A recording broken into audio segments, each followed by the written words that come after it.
To mitigate this, tech entrepreneur Yaz Pelimsky came up with a smart packaging solution. Yaz is the co-founder of Hualimai, a blockchain startup that imports and distributes infant formula in China. If you look at the industry right now, there are quite a lot of claims and hype around blockchain, and blockchain will inevitably solve the problem of fakes. And this is just not the case, because even if you happen to scan the fake QR code, it will give you the result of this record existing on the blockchain, and therefore what's even worse than not protecting the product, but giving you a false sense of security that the product seems to authenticate with the blockchain, therefore it must be true. And this problem essentially is why blockchain right now, it cannot solve the problem of fakes on its own, and therefore there needs to be something extra, and this is what we're doing. So what's this extra thing that needs to be done to make blockchain really secure? So this extra thing, essentially, it's a physical protection of the product. And the physical protection, you need to make sure that there is this one-to-one correspondence between blockchain and a physical object, something that you cannot replicate to an infinite amount of copies. So what we come up with, this is one of the older generation of the label, but still works the same. So as you can see here, we're protecting the product not just on the blockchain in terms of like digital protection, but also physical protection. And so the claim that we're making and the promise that we are giving to our consumer is that if this thing authenticates, that means that the product packaging has not been tampered with. I see. So what I see right now is like a kind of a seal. Yeah.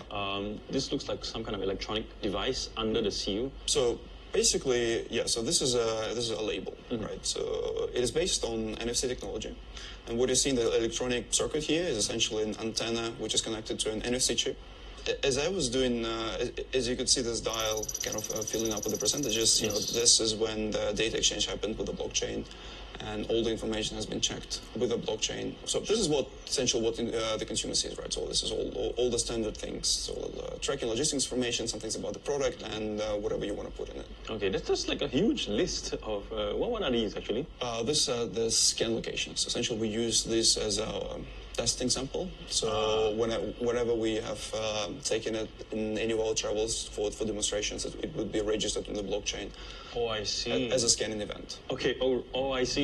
So anyone who scans the blockchain also, the data gets put on an additional block, gets added every time someone scans the chip. To the record corresponding to this particular product. Ah, I see. So why is blockchain the way to go for you? So you see, we're not the first ones who try to solve the problem of fakes in China. Consumer already lost any sense of belief in such claims. That okay, so you're telling me that you're only selling genuine things, but why should I believe you? There are 10 other companies that do the same and they inevitably fail. And so blockchain, in this respect, it works as a meta legitimator for us, because for us, when we use blockchain, the claim that we make, essentially, is that you don't have to trust us, you have to trust the technology. So as long as you understand how the technology works, we don't need to be convincing. So here, it works as a third-party authenticator for us as a business. Babies are